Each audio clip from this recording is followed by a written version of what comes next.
Last but not least, we have the New Orleans Pelicans concluding the preseason/season preview series. Thank you guys who have been around for the ride, but it's finally coming to a close. The Pelicans went 30-42, giving them the 13th seed in the Western Conference. They missed the playoffs. Their top performers were Brandon Ingram, Zion Williamson, Lonzo Ball, and JJ Redick. And their more interesting players are Jackson Hayes, Josh Hart, and Nickeil Alexander-Walker.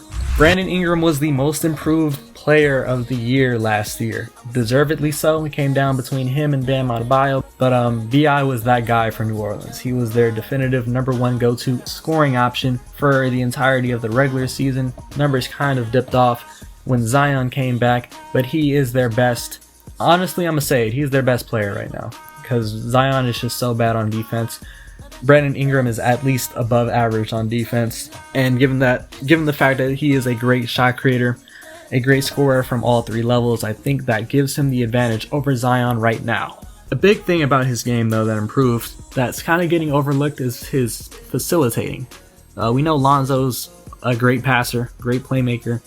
Zion showed some great playmaking ability, but Brandon Ingram really emerging as the number one scoring option made teams kind of pay attention to him a bit more. He got more double teams, got a lot more help defense than he saw in LA, and he was able to hit the open man a lot more often than not.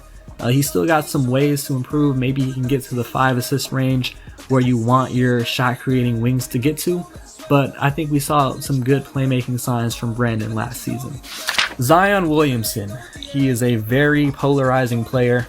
Depending on who you ask, Zion might be the greatest player of all time, or he might be the biggest bust of all time. A lot of people have some different opinions on Zion, given the fact that he only has an inside shot, and he was still able to get 22 points a game on great efficiency. The sky is the limit for this kid. If he can develop a three-point shot, hit it at a high rate on a relatively high clip, if he can stay healthy, that's probably the main hope for NBA fans and hope for Pelicans fans. If he can stay healthy, stay in shape, get better on the defensive end so he's not a liability on the perimeter, the sky is really the limit because he has a great handle.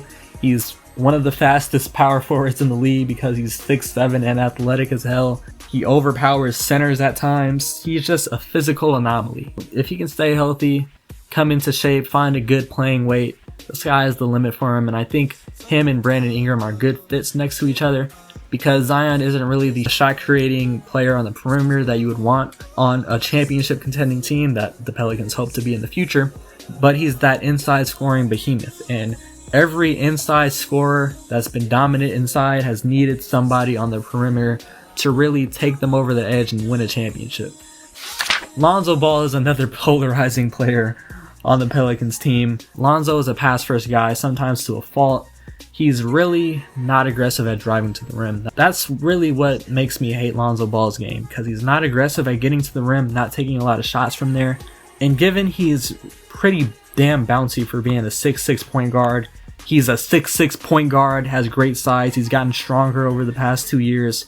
You would think that he would be getting to the rim and finishing a lot more and taking advantage of his athletic tools, but he just doesn't do so, simply because he's not aggressive enough and simply because he doesn't have the most creative dynamic handle, so he can't really blow by guards like that, especially good defending guards. So that's kind of the reason why you can't get to the rim at a high level. But in terms of shooting, he's improved, especially from his Laker days. He shot a great percentage this year. 37.5% from 3 on 6 attempts per game is a great percentage. So that's really good. That outside shot is kind of going to have to save his game offensively. Still an elite playmaker. He's one of the best playmakers in the league. Great rebounding guard. You just got to hope he can be more aggressive at finishing at the rim. JJ Redick, don't need to describe him. One of the league's best shooters of all time.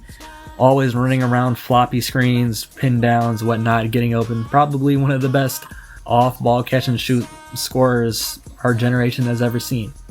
Jackson Hayes had an interesting rookie year. He put up some solid numbers on pretty damn good efficiency, had some defensive mental mistakes in the regular season that kind of kept him from getting high-level minutes.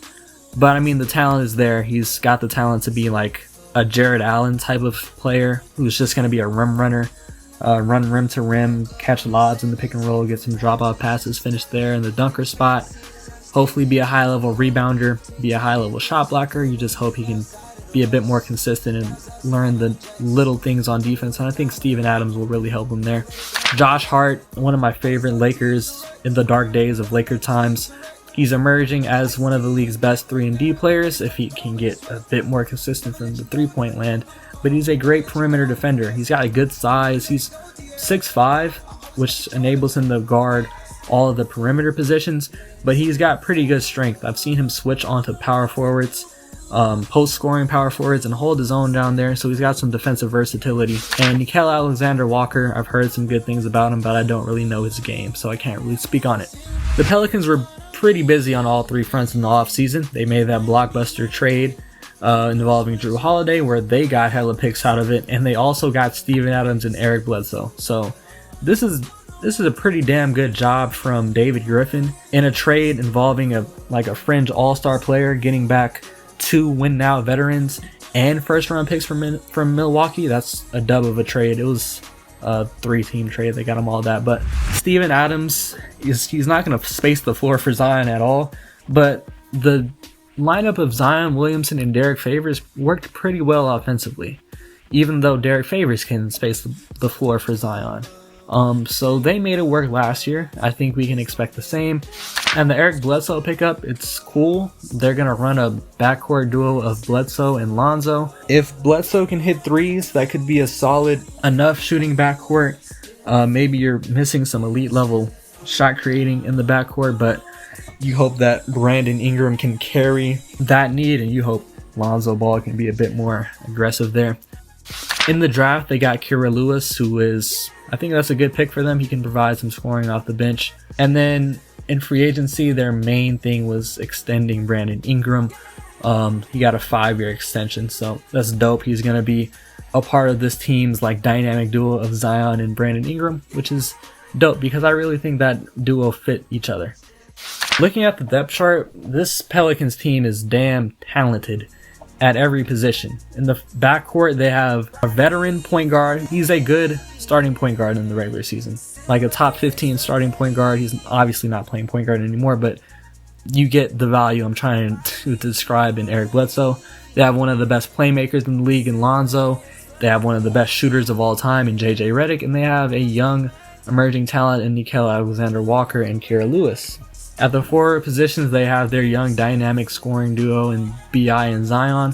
And off the bench, they have 3-and-D wing Josh Hart and floor spacing forward Nico Belli. And at the center positions, they have one of the best solid centers in the league in Steven Adams. You're not going to get much offensive creation out of him, but he's going to do all of the little things that centers have to do to be valuable. And they have the two-way athletic center in Jackson Hayes that you would hope can learn a bit from Steven Adams. This team is fucking big. Imagine having to run through screens. Imagine being like Ja Morant and having to run through screens from Zion Williamson, who's 6'7", 280, and Steven Adams, who's 6'11", 270 or something like that, who's probably one of the strongest. You got 2 of the strongest people in the NBA in the same starting lineup. This team is big. They're going to be big on the offensive glass, on rebounding in general, and they're gonna let their physicality be felt. And Brandon Ingram's not the most physical imposing guy, but he's 6'9", 6'10", so he's gonna help on the glass. Lonzo is a great rebounding point guard. He's pretty damn big for a point guard, 6'5", 6'6" point guard. So this Pelicans team is big and lengthy, and I think it's gonna be reflected in their rebounding numbers.